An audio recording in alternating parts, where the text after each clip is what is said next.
Hey guys, sorry about that. My phone kicked out. There's one last thing I got to tell you about, just one.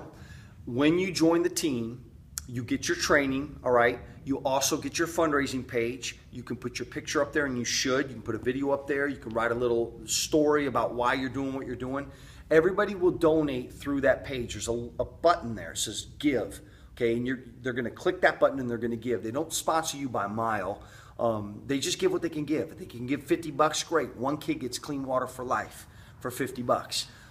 I want to encourage you to do what I have done for 6 years for every run I've ever done with Team World Vision.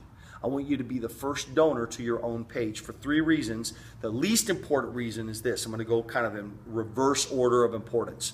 The least important reason is you're going to then see the system. When you invite people to donate, they're going to ask you questions about the website. And am I going to get a million emails from World Vision? No. There's an opt-out button on that. Well, do I sponsor you by mile? No. Can I give you a check? Yes. You've got a check donation form, and you can submit a check with a check donation form.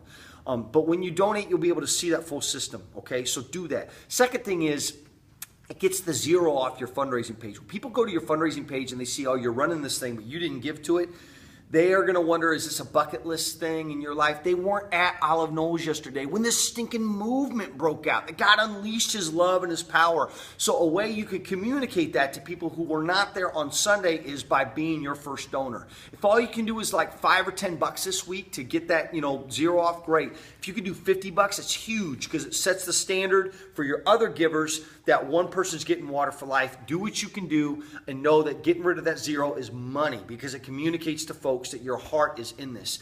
And the third reason why is when I register for a race, I get a little afraid because I'm committed financially, right? I've paid for my registration. But what really commits me is when I make that first donation. So when I went to Tanzania for the first time and I met my sponsor kid Ava, I did it with an entire team who climbed Mount Kilimanjaro. We climbed the tallest freestanding mountain on the planet.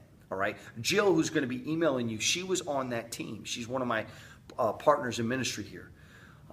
We went down to meet these sponsor kids. We had gotten hundreds of kids sponsored through this climb. That was our focus, was sponsorship. So when I went to meet these kids, I thought, oh man, I'm going to have a great time. I feel like a hero. I got so nervous when I first met Ava, my sponsor child, because she was 11 years old. And when I met her, the first thing I did was I looked at her feet. And she had the feet of a 100-year-old woman. They were cracked and nasty and crazy looking because she had been walking this walk since she was 5 years old. So I asked Minyangeta, her translator, I said, how long is the walk? And she said 10 kilometers, which is about average. That's about what we see. But then she said something to him, and he translated it. He went, oh. And I said, what? And he said, well, she does the walk 2 to 3 times a day. So that's 20 to 30 kilometers a day. Maybe in the last 24 hours, you've had second thoughts about your commitment. Well, you and I, we get the freedom to have second thoughts. That little girl, she has to do that walk every day. She doesn't get to have second thoughts. That motivates me. I have to hold her in my heart. You may not have a sponsor kid, but you can keep my sponsor kid in your heart. Remember that name, Ava. Every mile that you run really does provide one kid with water for life. That kid, that mile has a face. That mile has a name. Those miles represent real people. And that, you got to keep that in your heart. That is why we do what we do. Olive Knolls, I think y'all could have a team of 100. I think you could do something history-making. We got another church launching in Clovis. We may have 2 to 3 more churches in Bakersfield blowing the sucker up. And with Jackie and Alan and the other support from Chris Sparling, I think God's doing something. So if you have any insight or ideas, hit me back in this email. But I love you. Let's do this thing. We're going for it. We're going to cross that finish line together. We are doing it, and we're going to do it because Jesus' love compels us, and it is all about him. I love you, and I'll talk to you soon.